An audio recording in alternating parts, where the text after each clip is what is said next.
Hi, Elsa. Hey, Carrie, how are you? Good. Do you want us to sign in on the chat? Sure. Yeah, that'd be great.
Hello, everyone.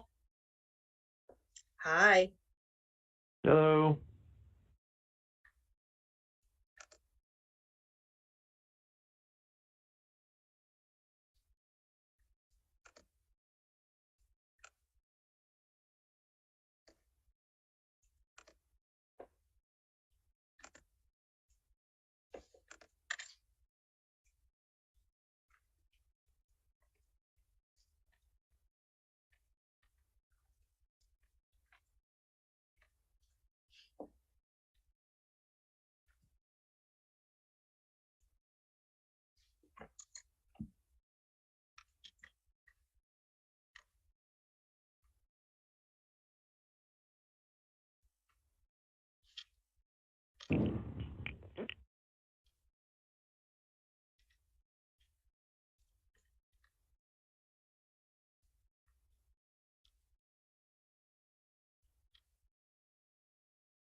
We're going to give it one more minute and then we'll get started. Okay.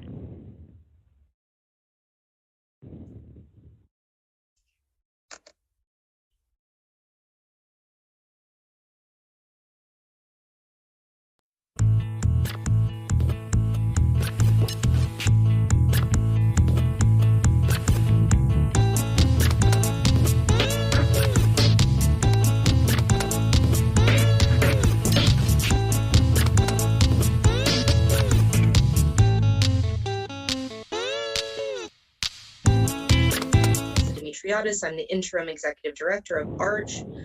Thank you for joining us a second time this month.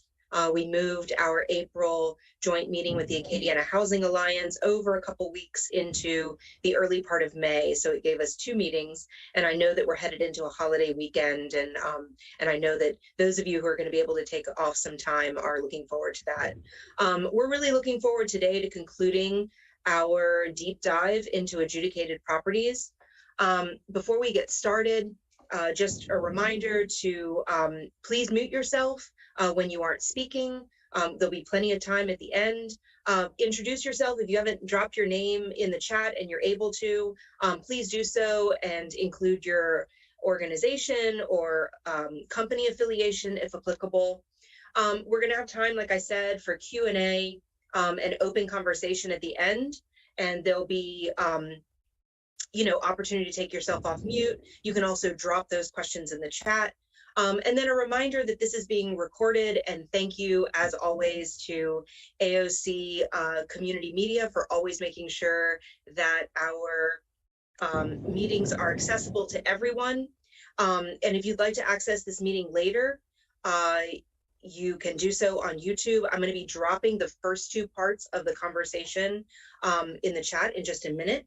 And it's been really helpful. I've had several people who've reached out for that those recordings, so that they can catch up in anticipation of the next conversation. So thank you, AOC. So we're going to start today with our conversation. We're going to get right into it, and then offer really spacious time for discussion and also member and partner agency updates. I promised that I was going to drop those 2 links to part 1 and part 2 of the conversations, and I'm doing that right now.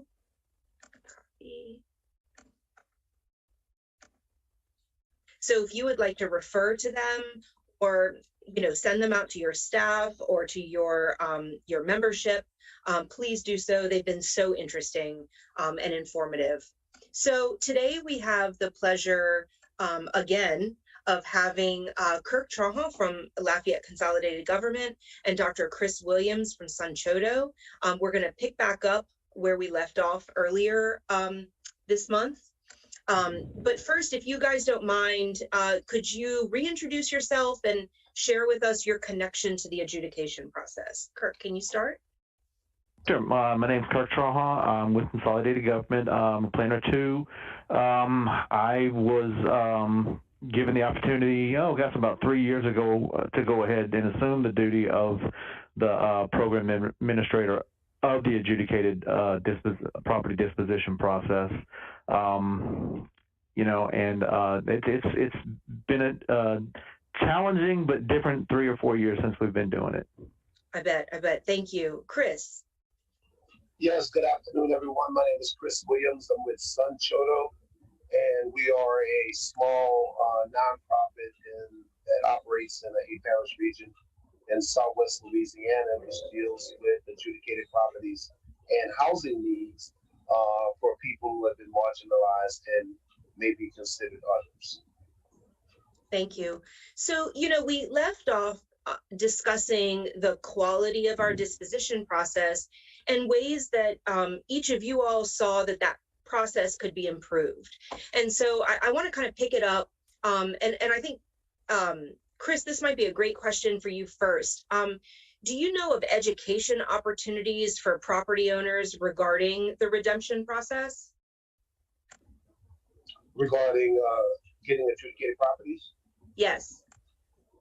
Yeah, so part of what we've been trying to do over the last, 6 months to a year is having sessions in the community at Domain Recreation Center, at the Martin Luther King Center, at Progressive Baptist Church. There will be another one that I'm going to put in the chat that will be held by Zoom online to try to get into the communities that we often talked about. So one of the challenges, right, is to make sure that as all of these groups and all of the great work that's being done, that the people who are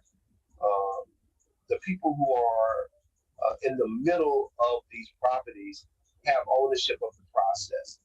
That it's not seen as mission work or work that we would just go in and provide whatever services we're providing as an entity, but that we would engage the people who are being affected the most to be engaged in this process for themselves and for others who may be able to address the situation as it relates to housing in their neighborhood. So regardless if they want to put a house there or plant daisies there or put up a park, we have to be, in my mind, more aggressive in terms of engaging the people who are the benefactors of the work that's being done. And to that end, to answer your question specifically, as part of the Juneteenth celebration that's going on in Lafayette, Louisiana, we will be having a Zoom call to hopefully have a mechanism to do, again, I think this will be the 4th one in our series, where we'll invite people, particularly from Council Districts 1 and 5, to be engaged in the process, to get the forms, to work with our team so that they can get the information that Kurt needs to do his analysis to see if they would qualify to get properties. Gotcha. And does some of your, and correct me if you've covered this already, does some of the offerings also include how to avoid getting your property into the adjudication process? Oh, I think there he is. Trying to is the fact that how to avoid getting your property into the adjudication process. But there's a myriad of financial circumstances that people find themselves in. And what we're finding is that there are people from all walks of life, whether it's sheriff's sale, whether it's adjudicated properties, whether it's issues with a mortgage company that they've had some financial dealings with. We have to do more in terms of letting folks know, what are their options to not get into that situation.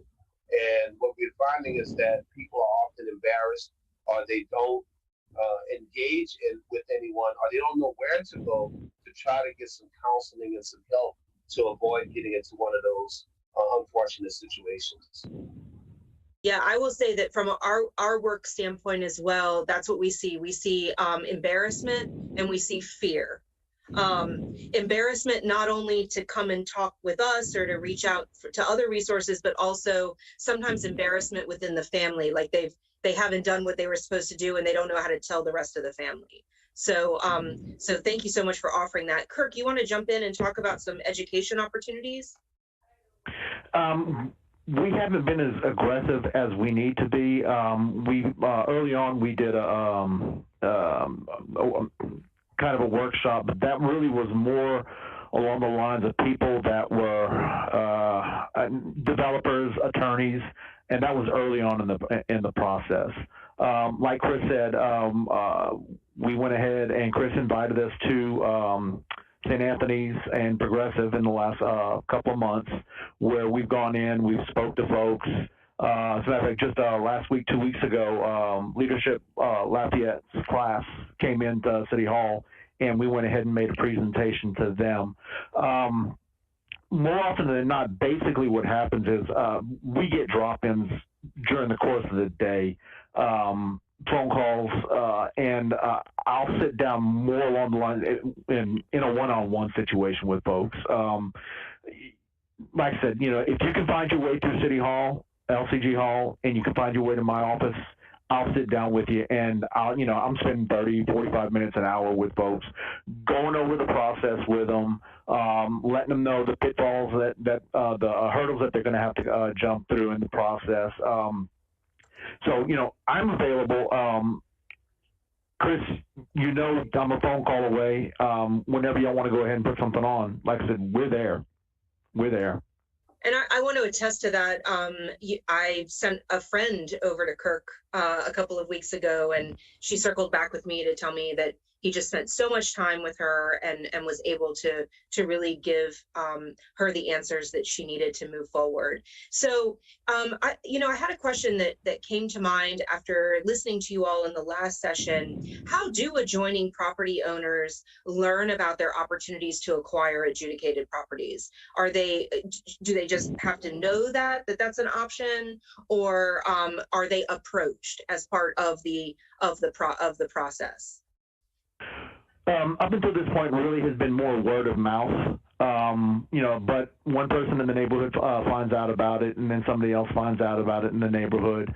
We're probably going to be looking at, like I said, for instance, we've got a couple of streets north of I-10, south of the northern limits of the corporate limits of Lafayette. We've got a couple of developments that were developed in the mid-'80s, and the best that we can figure out was what happened was the developer went ahead, installed the infrastructure, put the streets in, put the water in, put the utilities in, and he didn't build anything. He just sold off the lots. And then when all crashed in 85, 86, 87, the developer pretty much abandoned the neighborhood. So we have been talking about making, and in one of the, actually on both of the developments, we have been approached by folks that have access to the Adjoining Property Program. But probably what we need to go ahead, not probably, what we need to do is go ahead and do a mailer out to these folks in these developments that this is an option, this is an opportunity that's available to them that, like I said, for instance, in one of them, we've probably got about 30 to 35 adjudicated properties and it's really along one long street.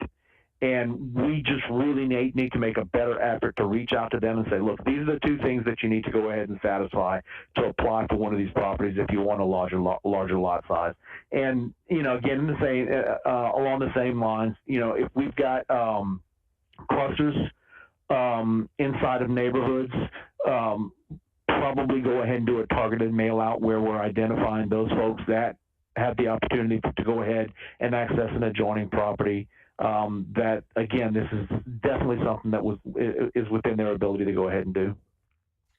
Thanks. So, you know, I know that nonprofits are also prioritized when we're talking about acquiring adjudicated properties. So what's expected of a nonprofit? Like, what should they be prepared for?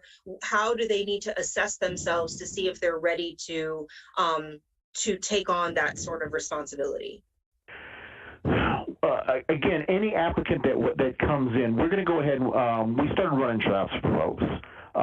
You know, and Chris is, we've worked with Chris on this. Like, for instance, if you come in, and I think we touched on this a little bit last time, if you come in with an application and for residential and it is deep within a commercial zoning, a heavy commercial zoning district, chances are we're not going to go ahead and, first of all, you wouldn't be eligible to do residential in that area anyway, and we probably wouldn't endorse a zoning change application on your behalf.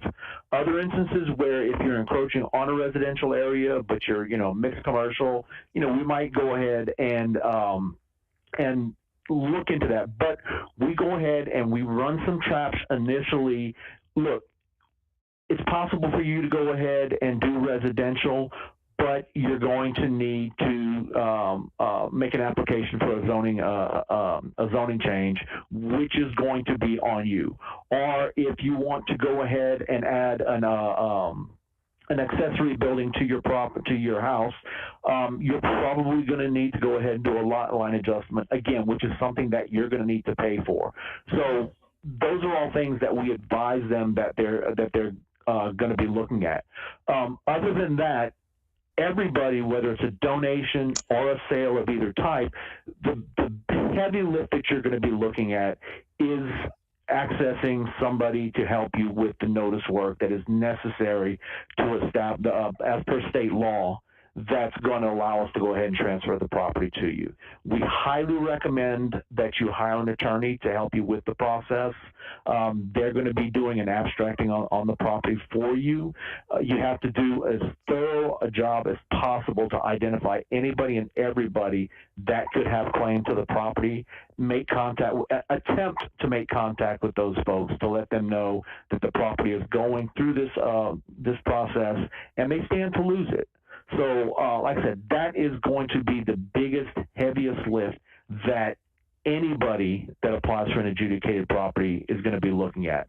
But as far as a donation, we used to have a $500 application fee for nonprofits. We've done away with that.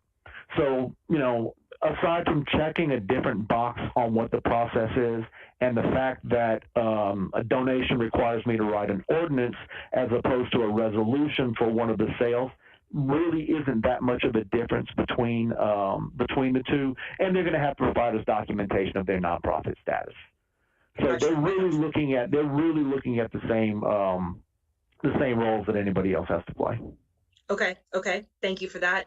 So, you know, when we were ending the last meeting, I believe it was Milton Restweber who was saying, you know, when we're talking about improvement, it largely depends on who you're asking, right? So I wanted to pose to both of you, and Chris, I'll start with you. From your specific perspective, what does improvement look like to you when we're talking about the adjudication process?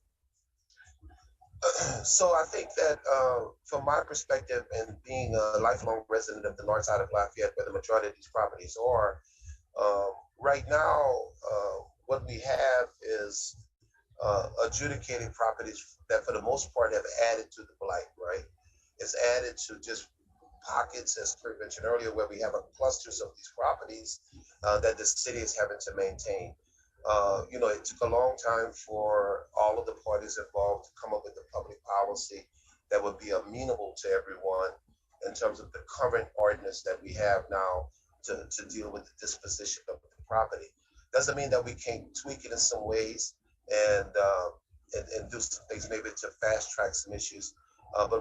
So in my mind, we have to be able to hopefully address the situation that deals with the cause of having 1,000 plus properties basically in a concentrated area that is not doing anything for the most part. And it doesn't matter in my mind if it's a nonprofit that gets it, if it's a next door neighbor, if it's an entity that wants to come in and do affordable housing. We have to move off center so that 3, 4, 5 years from now, we're not having the same discussion about the same 1,000 properties in the city of Lafayette. So we have to be as aggressive as possible with great partners that are on this call to work together. If the city comes up with a plan to do a notification process, the city shouldn't have to do it on their own. We should all help to get that message out to people next door, to get that message out to entities who want to maybe do a park, to plant daisies on a lot, because it has to be better than what we have now, So we can't get caught up, in my mind, we can't get caught up in who's getting what or what's necessarily going to go there, because what we have there now is horrible, and it's a drain on the community. And so I think with all of the brain trust that we have on the call today, a great start would be with what Kurt threw out there, in terms of let's start with the people next door. Let's start with the nonprofits. Let's start with whatever entities want to go in and make a change. And let's make it a functional piece to where when it goes up before the council, it's not a debate about, what's going there. The debate is how do we get more of these to get through this process, get on the council agenda and do 50 to 100 of these at one time. Doing it 4 or 5 at a time is not going to change. It's not going to be a paradigm shift. It's not going to, drastically change what we see and what the residents have to live through every night. The city's grass cutting ordinance comes into effect. I know that the city maintains the property, but it's a lot of work involved in that. And if you look at the adjudicated properties and their conditions, it's not the best in terms of upkeep. Lastly, I'm gonna just say that RJ Fonseca was on the call the last time, and we have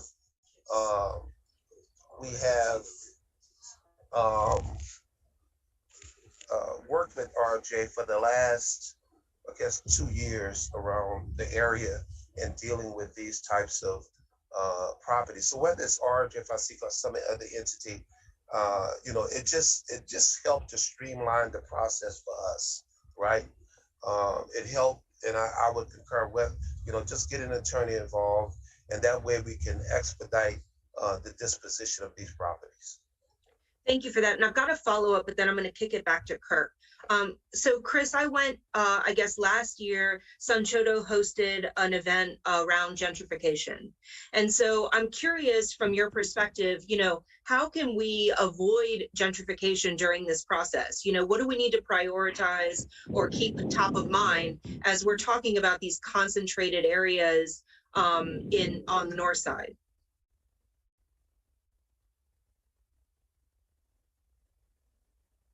Chris, you're on mute. I don't know if you know that.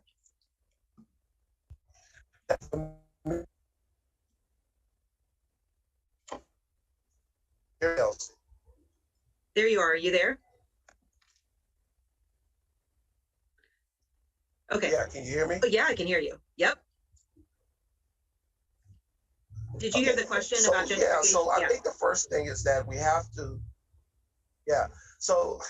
the first thing is that we have to come to some agreement that gentrification is happening in Lafayette. We don't have an agreement on that. And I say an agreement. There just has to be a realization that, there are some predatory practices going on now in the city of Lafayette, and particularly on the north side of Lafayette as it relates to housing. And we need to have that discussion because it becomes very difficult for the people who are resigning and have resided on the north side of Lafayette for a long period of time to then begin to see rental rates dramatically increase because a partnership came in and created a AOC, let's say, and get these rental units up, yes, it is changing the landscape of the housing in some ways, but it is also pushing out to some extent those people who have traditionally lived in those neighborhoods because they don't have, they cannot afford the rent that is being done where they're paying over 3% of their income in rent.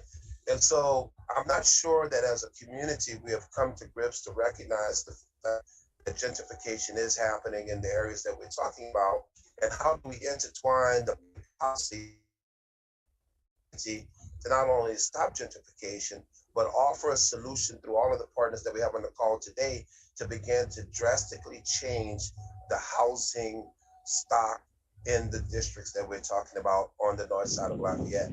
I think having this discussion is a start, but I think putting out some type of position paper to the groups that are affected and that can change and make a difference in the public policy would help.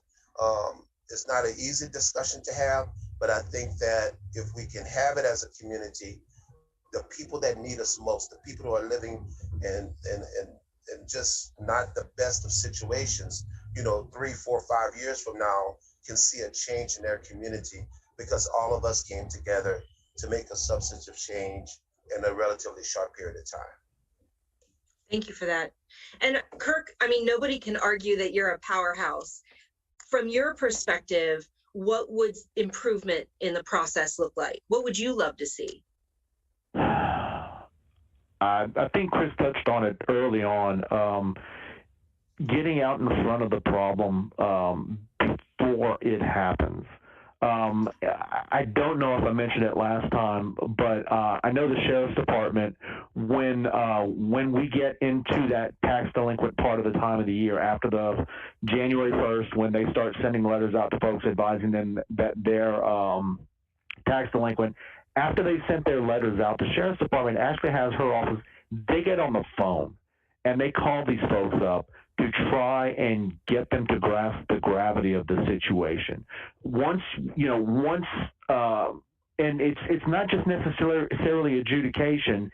It's once we get to that point of the tax title sale, whether the tax title on the property gets sold or the house gets transferred to us by default as the tax title holder. Once it crosses that line, the cost for the property owner to regain it starts to snowball. And that snowball grows pretty big as you approach years 2 and years 3. So getting out in front of the situation, getting folks,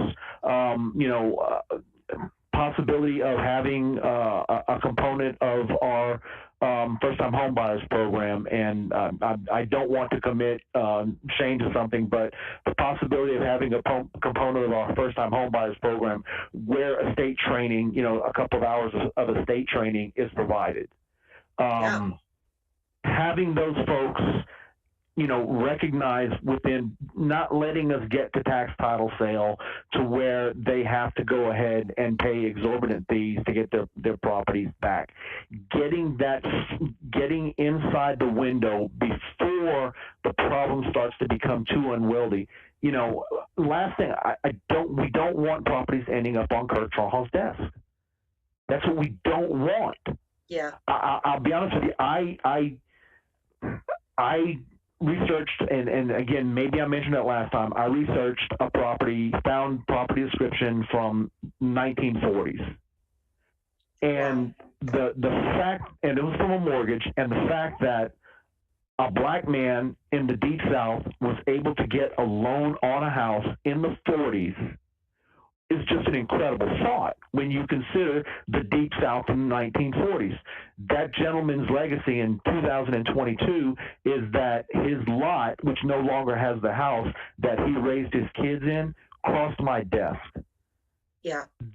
To me, that's an incredibly emotionally powerful thing that I experienced. I don't want that to happen. We don't want other folks' legacies to be that their property ends up at Kirk Trahall or whoever follows me ends up at my desk, ends up in a tax title sale. So if we can, at the beginning, before before it becomes a problem. What is it? An ounce of prevention is worth a pound of cure. That's what we need to do, is go ahead and focus on there, is to carve that number down before it even gets to us. Well, I've been writing down both yours and Chris's suggestions of things that we can be doing moving forward. And I think specifically with the Housing Alliance, talking to, helping to support in getting the word out to people who live next door to adjudicated properties, nonprofits, talking to them about what their options are, creating a position paper on gentrification, and then also however we can support in the estate training, maybe community workshops and things like that that are available to people. But I'd like to open it now. I've seen Clarice's hand up for a while. I'd like to open it up at this point for any questions or comments. You can take yourself off mute or drop your question or comment in the chat. Clarice. I do better speaking. So anyway, my question, I heard someone, I think it was Chris, say something about an entity going in and building an apartment complex or something similar, maybe not that big to the big ones, but my nonprofit Focus Clubhouse would love to be able to build not only our clubhouse where we have our activities in our daytime program, but I get a lot of people coming that say, I need help, I need mental health, I need someplace to go during the day, but I also need housing. And I don't need to tell you, Elsa, how difficult housing is right now, even Section 8 and everything else that you have to go through. So my thought process was to be able to build on the same piece of property and find one large enough to where I could build a good sized clubhouse and a small complex, like maybe up to 10 apartments and one bedroom efficiencies, not something that they're going to live in long term, but an immediate place for them to lay their head the night that they come to me, at least till I can get them in therapy with meds and all that good kind of stuff. So would that be possible? I am a nonprofit and I can prove it. And Chris, maybe you can speak to the Chodo piece. Yeah, sure. So I think just to the point, and I think we can have all of those things. And that's what I alluded to earlier when I said, when we're at a point now where, whether it's the mental health piece that was just talked about, or if it's somebody that wants to do a community garden or a public space or a single family dwelling, for $150,000 or a duplex, or something else, that we accept all of those things, right? Because it's all needed in the community. Where we've gotten bogged down at is at the Sheriff's Department and having better communications with Sheriff Garber's office that handles that area that Kurt alluded to earlier, where we may be able to do some progressive things, some preemptive things before it gets on Kurt's desk, and then to deal so that it's not a perpetual wheel, and then we deal with the 1,000+ properties that we have, with every entity on the call doing whatever they do within their wheelhouse to reduce those numbers, and also simultaneously have the public policy discussions not to have those numbers to continue to grow so that we just thread the water, right? And so. Oh, you went on mute. There you go. Gotcha. Any other questions or comments?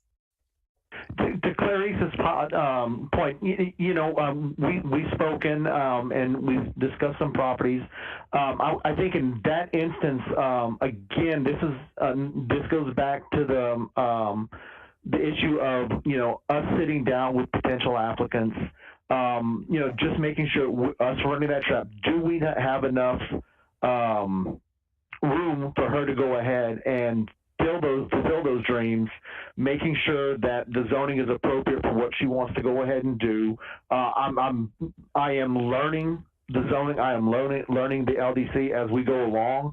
But I know I don't I don't know a fraction of what's in there, but fortunately, my manager, Kathy Gilbert, door is always open. Kathy, I've got this. Claire, this is on this possibility by me. It's got this zoning designation, and these are the things that she wants to go ahead and do. I don't think it's consistent, but this zoning designation would allow for it. Would we support her application to have a zoning change? And we sit down from a staff level, we'll sit down and have those conversations. So like I said, at this point with Clarice, what we're looking at, now we're looking at a residential treatment facility that it sounds like it's also going to have a day program, 10 to 12 apartments. We're probably looking at something a little bit bigger than what we had talked about in the past, but it is, it's definitely possible. I can't make any promises from the eventual development perspective, but I would think that, that concept would be possible. Well, let me clarify, Clerk, and I know we have talked about this, and I've appreciated every ounce of patience you have with me, but I'm not a treatment facility. I am a day program. We do no clinical. The object of the other buildings that I'm talking about is for them to just lay their head down so they can start to move towards a stable situation. No one can be stable mentally if they don't have a place to lay their head down at night. I just believe that with all my heart and soul. I don't know how people live on the street or live in their cars. I'm so blessed. I've been poor many times and still am, but I've always managed to put a roof over my head some kind of way. So that I do want to clarify, there's no psychiatrists, no social workers or anything like that involved in this. Is all strictly just positive socialization, meaningful work, day program that's been around for over 70 years and is a proven program. So the treatment facility kind of threw me there for a minute because I don't want to be known as that, because I'm not. I'll help anybody get anything that they need from zero to A to Z, but and what I don't know, I know enough people around now after being around for 2 years that I can find an answer. So I really would like to, and I've been poring over that map, and that's a slow process.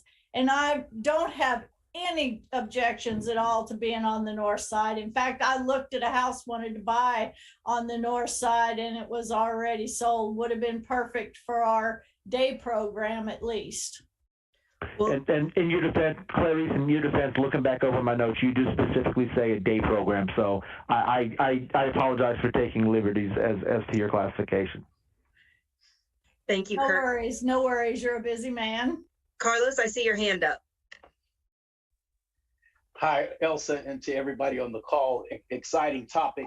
And one of the things I'd like to share with everybody that's a partner on the call today, the mayor president holds monthly meetings on the north side with pastors and faith leaders, community leaders, and just listening to and seeing that heat map with all of those adjudicated properties.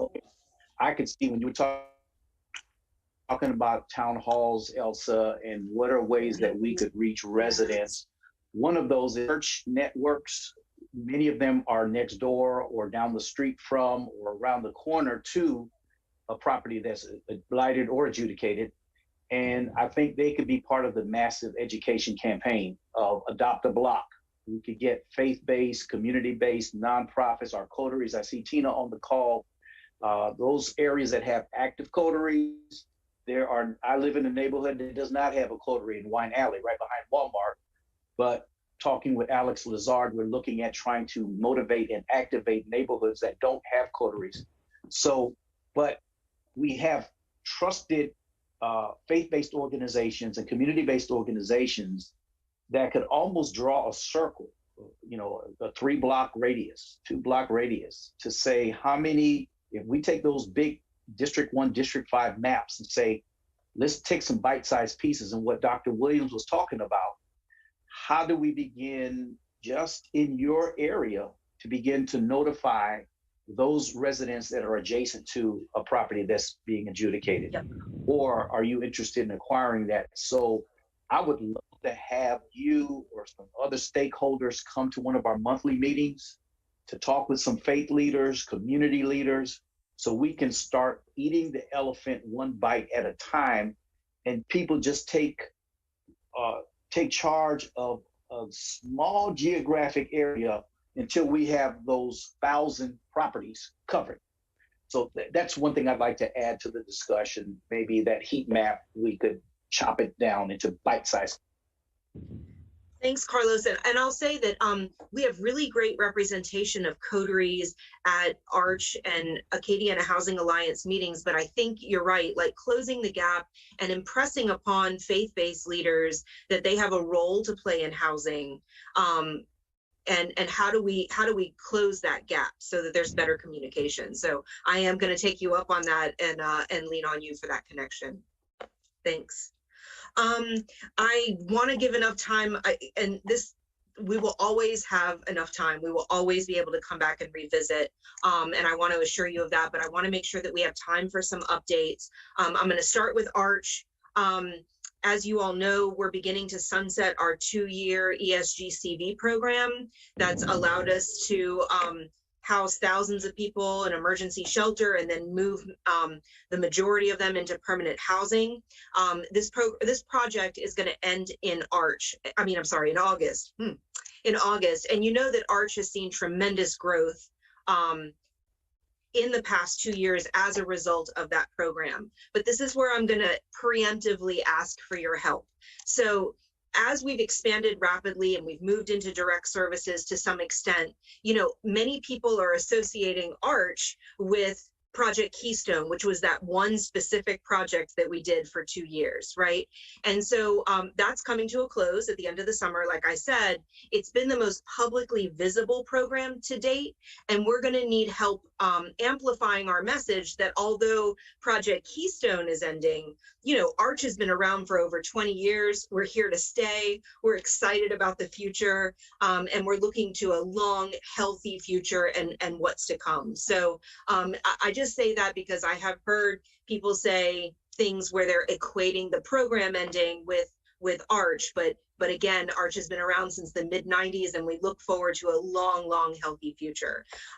So it's been several months since we've done some report outs, so I'd like to open it up to some key partner and member agencies. I see Maxwell on the call from the Louisiana Fair Housing Action Center. Maxwell. Thanks, Elsa, and hi, everyone. Excited to be back on these calls and chatting with everyone. I can give a little update from the state legislature. There were, I think, 3 efforts we were pushing on this year that would be of relevance to all of you. The first and maybe most important was that we were working really closely with Arch and other COCs and homeless providers from across the state to try and get the legislature to put some of the one-time money they have available this year, specifically the American Rescue Plan money they have left over, and put some of that into our state housing trust fund to fund non-congregate shelter and deeply affordable housing. We worked really hard on that, and when we did have a lot of really good conversations, unfortunately, they chose not to appropriate any of that money. There is still some left over that will be appropriated next year that they haven't touched yet. So we'll have another bite at that apple. And the one update I can tell you is that we have a state representative who's introducing a resolution that is requiring the Louisiana Housing Corporation to study the issue of increasing homelessness and to work with COCs in particular and homelessness service providers to create a study and then come before the House Appropriations Committee and present those findings. So that just creates an opportunity for us in the next year to get in front of the state legislators who decide where that money goes and explain to them exactly how much of a problem this is in every single one of their districts. So that's something we're going to be working with you all on for the next year. You know, obviously it will include, you know, point in time counts, but sort of any other data that you have. I think one of the things that has been incredibly compelling as we've talked to legislators in the past year was information on children who are experiencing homelessness. I know that data is available from school districts, so we'll start to work with you to pull that all together once this resolution is passed. And just for clarity, we've only got, I think, another week and a half left of the legislature, so everything's going to finish up real quick here. The bill that another bill that unfortunately didn't make it through the process this year that we were working on is one that would try and make it a little easier for people with criminal records to access housing. Right, 49% of all adults in Louisiana have some kind of criminal record, and a lot of people get, yeah, it's a startling statistic, and a lot of people get immediately banned when that pops up on a background check. And obviously we know that people who've experienced homelessness are far more likely to encounter law enforcement and end up with a background. We made a really strong case, and we got a bill all the way out of the House with a lot of Republican support. And I think we have a number of Republicans who are excited to help with this in future years. Unfortunately, it hit a roadblock on the Senate side. So we've got some more work to do, but I think that is still encouraging. I wasn't expecting that bill to go really anywhere, and it got a lot farther than I expected. And then the third one, which we expect to pass in the next week, is a bill that would finally put a penalty in state law for illegal evictions. So these are landlords who change the locks and throw people's stuff out without going through the courts. That happens all year round, but it's especially harmful right after storms. And we saw a lot of it after Laura and Delta and Ida. And so this bill, one, puts a penalty in place to deter that kind of behavior, and then also includes some special provisions to make it easier for people immediately after storms. So that's one that we've been working across the aisle throughout the process, and it's only got one vote left. It hasn't had any opposition. So we fully expect that to pass and be signed by the governor in the next week. So I'm happy to take any questions. I know I was moving fast on that. Thank you. And again, you can drop questions in the chat, and I'm sure Max will be able to answer them as we move on. I don't know, I didn't see Alfredo on the call. Alfredo Cruz from Housing Louisiana, are you on yet? I know that you had he had another conflict. I just wasn't sure if he'd be able to join us. Okay. Kim Boudreau and Colleen from Catholic Charities, I see you all on. Would somebody like to give an update? Sure. We are currently operating multiple shelter programs, both congregate and non-congregate. And we currently have 21 households in our non-congregate sheltering program and 44 individuals in our congregate shelter over on St. John. And we are currently housing 64 individuals in our permanent supportive housing program. Those are people that were chronically homeless that are now in permanent supportive housing with long-term case management support. We're continuing to receive incoming calls for people experiencing homelessness. This last month, we received 68 individuals that were seeking assistance. I'm sorry, that was this week. 68 phone calls of people seeking services in our homeless programs. Of those 68, we were able to divert 7 of those individuals back into their natural support system. So that's where we're at. You know, we're continuing to serve meals every day through St. Joseph Steiner on our campus. And we're trying to figure out how to be in this new normal. Yeah. Well, thanks, Kim. I had a question. Is it a set time for food, or is it throughout the day? Right now, it is from 11 to 12. We're serving lunch, but we are working on our plans to reopen the indoor dining services, which I hope will be extended hours for breakfast and lunch. Thank you so much. Thanks for all that you all do. Yep. Bruce, I saw you on from Outreach Center. Yes, so we have a family shelter that's currently operating at full capacity. So we take in families with children. Right now we can do up to 7 families in that shelter. We also have our street outreach team that goes out and works with unsheltered people who are living on the streets. So they go into the camps, into the parks, into the woods, you know, wherever we can find people and really just meet them where they are and work with them from there to either get into shelter or permanent housing. So we have two full-time outreach workers. That's all they do is work the streets. And we also have a rapid rehousing program where we're able to place people into permanent housing, either from the streets or from different shelters. So, so far this year in that program, we've gotten 38 individuals off the street. Many of them were unsheltered, living outside. So that's what we got. Thanks, Bruce, for all of your work.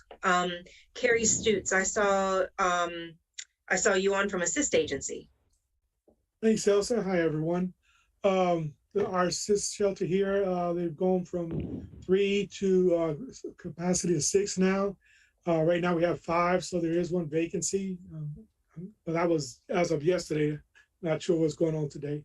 Another thing we have going on over here, especially in the city of Crowley, is one of our board members is on a blight committee to reduce the number of blighted homes in the community. They identified over 500 of these homes. They've, in 1 year's time, they've demolished just over 100 of them. These are not adjudicated, but these are still owned by the homeowners. And they've gotten some money from donations to go in and tear them down. The homeowner just has to provide, pay for the bin so that they can haul the material off. Some of the property is owned by the police jury for people who hadn't been paying taxes. So that creates a little different problem. But after tearing some of these homes down, now the homeless population has gone up, or at least the view of them being more out on the street and visible. We used to have the Welcome House north of town that would house the homeless. That's now owned by another organization, and they're doing that rehab. So this board members on that committee is now looking into how to expand so that they can create a men's shelter in Crowley. And they may, if it's okay with you, Elsa, get in touch with you for a little input from you also. Please. So we're working with them on that, and we had a meeting with them again this morning. So that's kind of what's going on over here.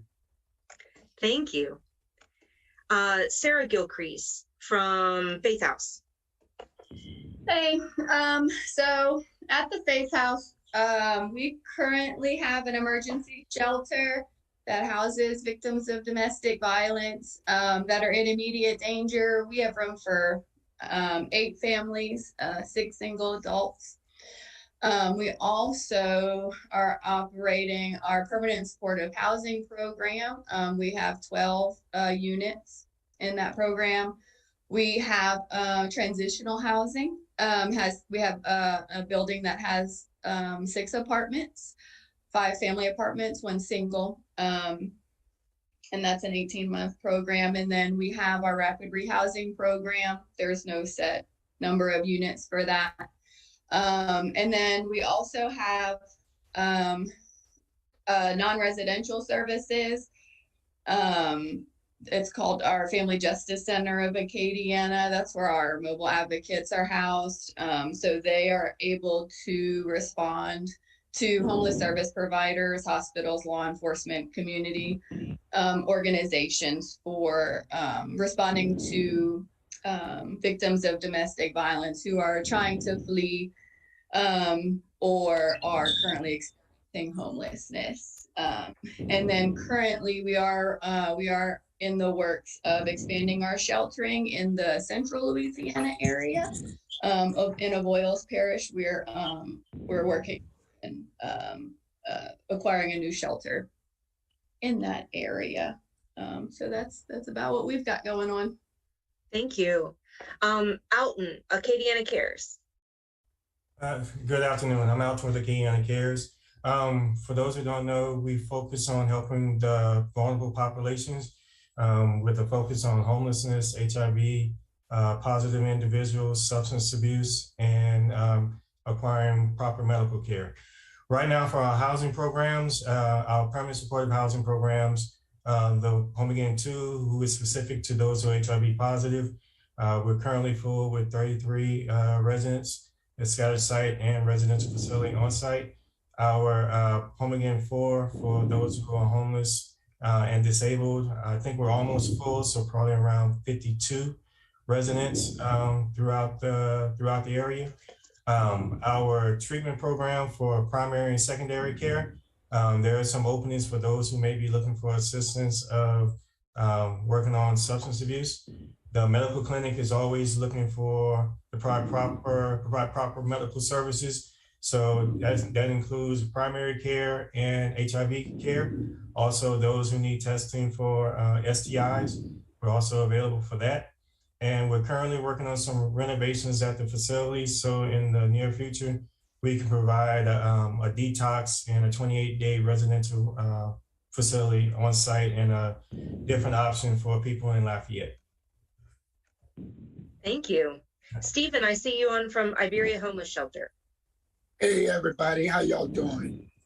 Well, here in Iberia Parish, we continuing to run emergency services. However, we've been putting the women and children utilizing the hotels with our community partners. Currently, we have 7 in the shelter and 4 families in the hotels. That's basically about it. Thank you. You're welcome. Laura Smith, the DOC Emergency Transitional Housing Program. Hey, good afternoon, everybody. As of on June 1st, we're going to have a new enrollment period for emergency transitional housing. We're opening this up to anybody who has, I guess, faith-based or 501c style ownership, so that we can help pay for convicted felons, whether they're homeless or need some transitional housing to transition to their own home. So I will send that information to you, Elsa. That way you can get it out. It's going to come up first, but anyone who has questions, I can put my email in the chat so I can give you what the standards are, just the rules that would have to follow in order for y'all to apply. Thank you. I really appreciate it. Thank you. We're getting really down to the wire with regard to the end of our time today. I wanted to, I have a couple of announcements.